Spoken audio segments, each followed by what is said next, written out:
Hello, and welcome to another episode of Love Grammar. Don't let it ruin your love. I'm your host, Kelsey Grammer, and today we have the story of Chris and Crystal.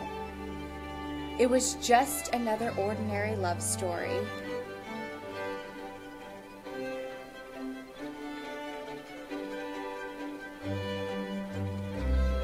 Boy meets girl.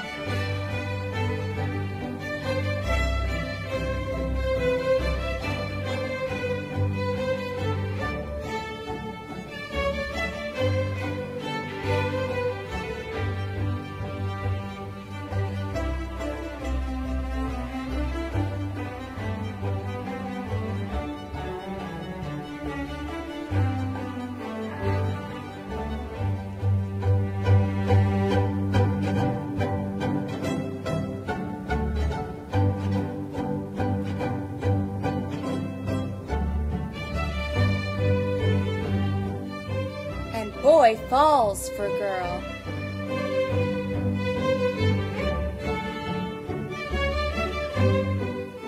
And girl falls for boy.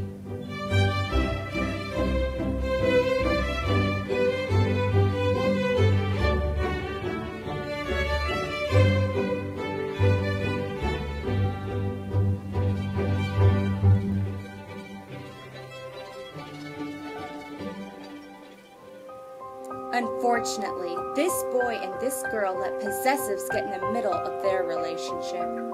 Will these two lovebirds be able to overcome the possessive problem that they have? So, Crystal, tell us, when did you notice that Chris had a problem with possessives? Well, Kelsey Grammer, it all happened when we were out to dinner one night. I was talking about the waitress's shirt. I didn't want her to hear that I was talking about it, so I wrote it on a napkin. Instead of commenting on her shirt, he commented on my punctuation of waitress. That's when we started fighting.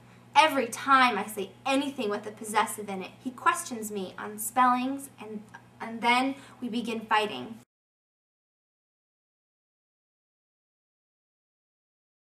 Please, just help us get over the insanity. Do you still have the napkin, Chris? Darn right I still have it, and I keep it with me at all times too, so I can whip it out just to show her that I know more about possessives than she does. Well, why don't you let me see that napkin and we can try to settle this issue out. I've seen punctuation ruin a lot of relationships, but you took the right steps in coming to see me, the grammar expert.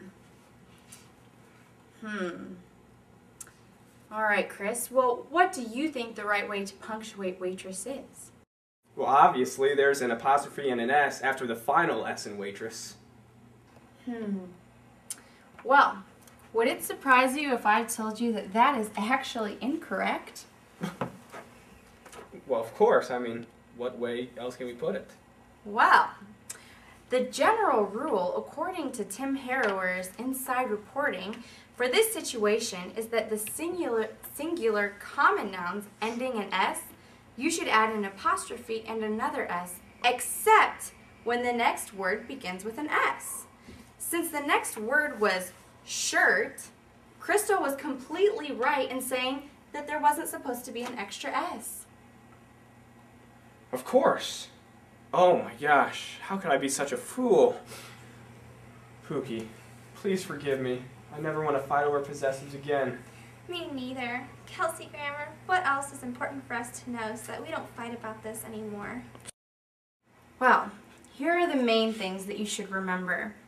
If you have a plural noun that does not end in S, you should add an apostrophe and an S. If the plural noun does end in an S, then only an apostrophe is necessary. If you have a singular noun that does not end in an S, you should add an apostrophe and an S. And if you have a singular common noun that does end in an S, you should add an apostrophe and an S. The only exception is if the next word begins with an S, such as what happened with the napkin incident. For singular proper names ending in S, you should only add an apostrophe. And finally, remember this rule because I've seen many people begin fighting again because they do not remember about the fateful word it. It with an apostrophe and an S is not a possessive. It means it is. If you merely spell ITS, that is a possessive.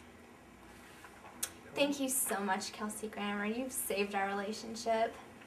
Well, that's all the time that we have for today, but tune in next time as we help another couple repair a relationship over prefixes. I'm Kelsey Grammer for Love Grammar. Don't let it ruin your love.